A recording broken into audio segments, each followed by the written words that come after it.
बिस्मिल्लाहिर्रहमानिर्रहीम अस्सलामु अलैकुम वरहमतुल्लाहि वबरकातुह। मैं हूं मोहम्मद आकिब। उम्मीद करता हूं आप सब खैरियत से होंगे, फिट-फाट होंगे। आप देख रहे हैं मेरा यूट्यूब चैनल AQ गार्डन। दोस्तों, लेमन के प्लांट की माशाल्लाह नई ग्रोथ जो है वो बड़ी अच्छी स्टार्ट हो चुकी है। बाहर का मौसम शुरू होते ही लेमन के अलावा तमाम प्लांट की ही ग्रोथ स्टार्ट हो जाती है और लेमन पर फ्लावरिंग भी आना शुरू हो जाती है, फ्रूट भी बनना स्टार्ट हो जाता है। तो ये वो टाइम होता है कि हमने अपने लेमन की जो नई ग्रोथ निकल रही होती है उसमें से सिलेक्ट करना है कि कौन सी वाली नई ब्रांच को रखना है और किसको तोड़ देना है। कि नई ग्रोथ पे काफ़ी सारी ब्रांचेस नई निकलती हैं और बुशी प्लांट बन जाता है। जिस तरह ये देख रहे हैं, ये प्लांट बुशी बन चुका है, तो इसकी काफ़ी सारी टहनियाँ जो हैं वो नई निकली हैं। कौन सी वाली टहनी को रखना है जिससे प्लांट की जो हेल्थ है वो बेहतर रहे, अच्छी फ्रूटिंग करे, अच्छी फ्लावरिंग हो और प्लांट बहुत ज़्यादा बुशी भी ना बने, कौन सी वाली टहनी को हमने तोड़ देना है।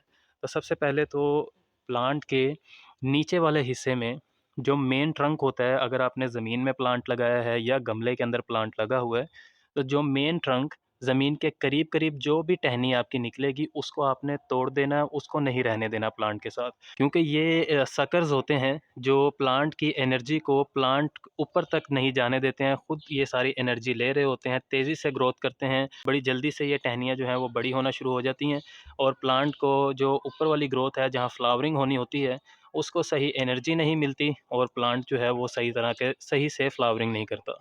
तो जितनी भी टहनियाँ मेन ट्रंक में ज़मीन के करीब-करीब निकल रही होंगी, सबसे पहले तो आपने उन्हें तोड़ देना है, उनको नहीं रखना। जिस तरह ये सारी टहनियाँ मैं तोड़ रहा हूँ, जितनी भी ज़मीन के करीब-करीब हैं। और मेरा प्लांट क्योंकि ये ज़मीन में लगा हुआ है तो इसलिए बहुत ज़्यादा इसको फर्टिलाइज़र की ज़रूरत नहीं है। आप देख रहे हैं मैंने यहाँ पर गोडी वगैरह भी नहीं की है, यहाँ पे वांडरिंग ज्यू इसके नीचे लगी हुई है। वो इसलिए क्योंकि वांडरिंग ज्यू जो शेडी एरिया में बड़ी अच्छी ग्रोथ करती है और ये शेडी एरिया यहाँ पे माशाल्लाह कितनी ज़बरदस्त इसकी ग्रोथ हो रही है यहाँ पे। और मैं इसकी गोडी भी नहीं करता, ना मैं इसको कोई फर्टिलाइज़र देता हूँ क्योंकि ज़मीन में लगा हुआ मेरा ये प्लांट है और माशाल्लाह हर साल ये बहुत ज़्यादा फ्रूटिंग करता है। तो सबसे पहले तो आपने जो एक्स्ट्रा ग्रोथ है ज़मीन के या गमले के मिट्टी के करीब-करीब उसको तोड़ देना है, उसको नहीं रहने देना। फिर उसके बाद कुछ टहनियाँ जो प्लांट की इस तरह से निकलती हैं ऑपोज़िट साइड पर एक जैसी टहनियाँ, जिस तरह से आप ये देख रहे हैं, लेफ़्ट साइड से भी एक टहनी निकल रही है और उसी के ऑपोज़िट साइड से राइट साइड से भी एक टहनी निकल रही है। तो इनमें से सिर्फ़ एक टहनी को आपने रखना है और वो सिलेक्ट करना है कि कौन-सी वाली टहनी आपने रखनी है। वो वाली रखनी है जो बाहर वाली साइड पे ग्रोथ कर रही है, जो लेफ़्ट साइड पे। क्योंकि जो राइट साइड वाली टहनी अगर इसको हमने रख लिया तो ये प्लांट के अंदर वाली साइड पे ग्रोथ करेगा, प्लांट इससे बहुत ज़्यादा बुशी हो जाएगा, धूप इसके तमाम पत्तों को, फ्लावर्स को, फ्रूट को नहीं लगेगा सही तरीके से। तो आपने जो टहनियाँ इस तरह से ऑपोज़िट साइड पे एक साथ-साथ निकल रही हैं, इनमें से एक टहनी को तोड़ देना है, एक टहनी को रहने देना है। जो गमले में प्लांट लगे हुए हैं स्पेशली उसको तो आपने ज़रूर तोड़ना है ताकि उसकी हेल्थ जो है वो बेहतर रहे, उसकी टहनियाँ जो हैं वो अच्छी रहें। अगर तो ज़मीन में प्लांट लगा हुआ है जिस तरह से ये किसी भी तरह ग्रोथ करता रहे, ऊपर वाली ग्रोथ किसी भी तरह इसकी होती रहे, इसको ज़्यादा फ़र्क नहीं पड़ता।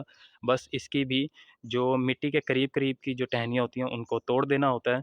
और बाकी जो ऊपर वाली ग्रोथ है, अगर आप उसके ऑपोज़िट साइड टहनी जिस तरह से 2 टहनियाँ एक साथ निकल रही हैं, इनको नहीं भी तोड़ते, तो कोई इश्यू नहीं होगा क्योंकि प्लांट को जड़ें फैलाने के लिए काफ़ी स्पेस है, नीचे मिट्टी है, ज़मीन है, बहुत ज़्यादा स्पेस है, वो कहीं भी अपनी जड़ें फैला सकता है। लेकिन जो लेमन के प्लांट गमले में लगे हुए होते हैं, उनके लिए ज़रा टहनियों को कम रखना होता है, उनकी स्पेस ज़्यादा रखनी होती है ताकि उनकी फ्लावरिंग भी बहुत ज़्यादा बेहतर हो और उनके ऊपर धूप जो है वो पत्तों के चारों तरफ पड़े। मेरा एक ये लेमन का प्लांट जो है ये गमले के अंदर है, कि आप देख रहे हैं छोटा-सा 12 इंच का गमला है। तो इसका फ्रूट भी बनना शुरू हो गया है। गुच्छों की सूरत में इसमें फूल आ रहे हैं और गुच्छों की सूरत में ही माशाल्लाह अब ये फूल बनना शुरू हो गए हैं, फल बनना शुरू हो गया है यहाँ पर भी और यहाँ पर भी।